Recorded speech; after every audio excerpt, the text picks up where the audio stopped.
तो बहुत स्वागत आप सभी का एक बार फिर से खंडवा डिफेंस फैक्ट पर। आज की इस वीडियो में हम लोग दो खबरों को लेकर डिस्कस करेंगे। एक खबर जहां पर भारतीय वायुसेना से जुड़ी हुई है, तो वहीं पर दूसरी खबर भारत, अमेरिका और रशिया के संदर्भ में निकलकर सामने आई है। तो चलिए दोनों ही खबरों को लेकर डिस्कस किया जाए।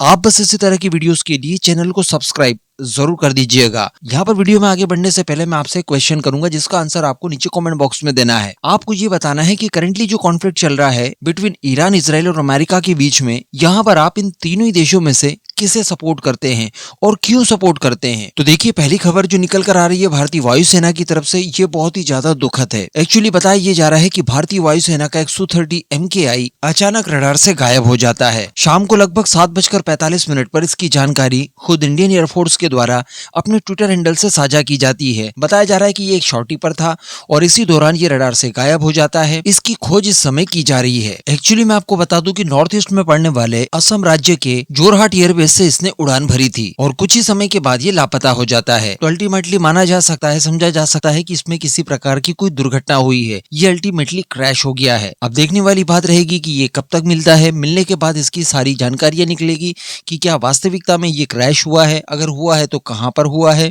कुछ और खबरें इसको लेकर निकलकर सामने तो आ रही है, लेकिन वो कंफर्म इस समय नहीं है। तो फिलहाल ज्यादा उसके ऊपर बात करना सही नहीं रहेगा। लेकिन यहाँ पर यही प्रार्थना रहेगी कि जो भी हुआ हो, इसमें हमें बहुत ज्यादा नुकसान न हो। अब अगली खबर की अगर बात की जाए तो देखिए, ईरान, अमेरिका और इजराइल के बीच में इस समय चल रहा है युद्ध। इस दौरान स्ट्रेट ऑफ हॉर्मुज की अगर बात की जाए तो यहाँ से तेल को ट्रांसपोर्ट करना बहुत ही ज्यादा मुश्किल हो चुका है। एक्चुअली स्ट्रेट ऑफ हॉर्मुज की बात की जाए तो ये आप हिस्सा यहाँ पर देख पा रहे हैं, ईरान के पास पड़ता है, जो कि एक सकरा सा हिस्सा है। यहाँ से पूरे वर्ल्ड के लिए लगभग 20% क्रूड ऑयल ट्रांसपोर्ट किया जाता है। तो अल्टीमेटली इसके बंद हो जाने पर या यहाँ पर बाधाएं उत्पन्न होने पर काफी ज्यादा दिक्कत और क्राइसिस जनरेट हो सकती है क्रूड ऑयल के लिए, क्योंकि अब सऊदी, कतर, यूएई, इसके अलावा इराक और बाकी कुछ और देशों से भी अगर क्रूड ऑयल खरीदते हैं तो अल्टीमेटली इसी रास्ते का इस्तेमाल करके फिर यूरोपियन देशों तक जाता है क्रूड ऑयल, भारत आता है, चाइना जाता है और बाकी के बहुत सारे देशों तक पहुंचता है। ऐसी परिस्थिति में क्रूड ऑयल की क्राइसिस को कम करने के लिए ऑब्वियसली दूसरे देशों के ऊपर नजर दौड़ाई जाएगी, जिसमें सबसे बड़ा नाम निकल कर आता है रशिया का। अब भारत की अगर बात की जाए तो भारत और रशिया पिछले कुछ समय से, एक्चुअली यूक्रेन वॉर के बाद से ही लगातार क्रूड ऑयल का ट्रेड किए जा रहे हैं,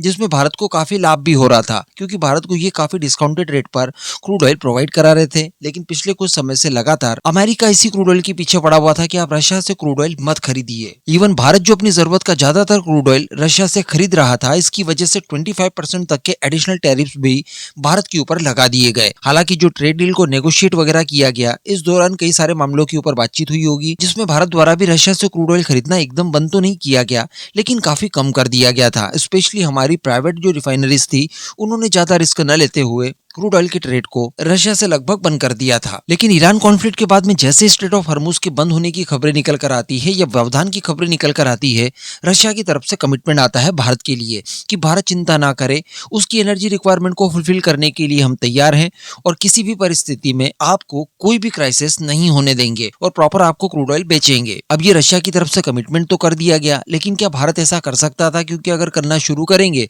तो क्या ट्रम्प वापस से भारत के ऊपर एडिशनल 25% तक के टैरिफ इंपोज कर देंगे? क्योंकि धमकी तो उन्होंने दी थी। लेकिन अब बताया जा रहा है कि इसी क्राइसिस को देखते हुए अमेरिका द्वारा 30 डेज का वेवर दिया गया है, यानी अगले 30 डेज आप रशिया से क्रूड ऑयल वगैरह खरीद सकते हैं, किसी भी प्रकार का कोई टैरिफ नहीं लगेगा। तो ये भारत और रशिया दोनों ही देशों के लिए विन विन सिचुएशन मानी जा रही है। जी हाँ, वैसे चाइना भी खरीद पाएगा, उसके लिए भी सिचुएशन अच्छी ही मानी जा सकती है, लेकिन चाइना रशिया से भी कम कीमतों पर अपनी जरूरत का बहुत सारा क्रूड ऑयल ईरान से खरीदा करता था, जो कि ईरान युद्ध के बाद में अब बंद हो चुका है। तो इसी वजह से ये भी माना जा रहा था कि देखिए, ये युद्ध तो ईरान के खिलाफ छेड़ा गया, लेकिन अल्टीमेटली इसके पीछे टारगेट चाइना था। चाइना ऐसा ही वेनेजुएला से भी करता था। मादुरोव की गवर्नमेंट के दौरान भारी भरकम क्रूड ऑयल ये लोग वेनेजुएला से भी खरीदा करते थे और वो भी डिस्काउंटेड रेट पर। अब वो भी बंद हो चुका है, ईरान भी बंद हो चुका है, तो दिक्कतें काफी ज्यादा चाइना के सामने आ चुकी है। साथ ही ये यूरोपियन देशों के लिए भी एक राहत बड़ी खबर होगी, क्योंकि हम जानते हैं कि अगर स्ट्रेट ऑफ हॉर्मुज पूरी तरह से ब्लॉक नहीं भी होता और तेल का आना जाना वहां से लगा रहता, था। इसके बावजूद तेल के क्राइसिस काफी बढ़ सकते थे क्योंकि सऊदी अराम को भी ईरान के द्वारा टारगेट किया गया। हम सभी जानते हैं कि वहां पर भी बड़े हमले करके उसे काफी ज्यादा क्षति पहुंचाई गई। इन सब का प्रतिफल देखने के लिए ये मिला कि क्रूड ऑयल की प्रति बैरल कीमत $83.07 तक पहुंच गई। इसे नियंत्रित करना काफी आवश्यक था क्योंकि अगर ये वेवर नहीं मिलता तब भी शायद भारत तो रशिया से खरीद लेता, लेकिन यूरोपियन देश काफी परेशान हो सकते थे। लेकिन अब अगर ये चीजें खोल दी गई है तो यूरोपियन देशों को भी न चाहते हुए भी रशिया से क्रूड ऑयल खरीदना ही पड़ेगा। साथ ही इस माध्यम से भारी भरकम क्वांटिटी में रशिया से क्रूड ऑयल खरीदकर भारत पहले की तरह रिफाइंड ऑयल भी वेस्टर्न देशों को बेच पाएगा। तो इस अच्छी खबर के साथ इस वीडियो को यहीं खत्म करेंगे। आप अपना ओपिनियन नीचे कमेंट बॉक्स में जरूर दीजिएगा।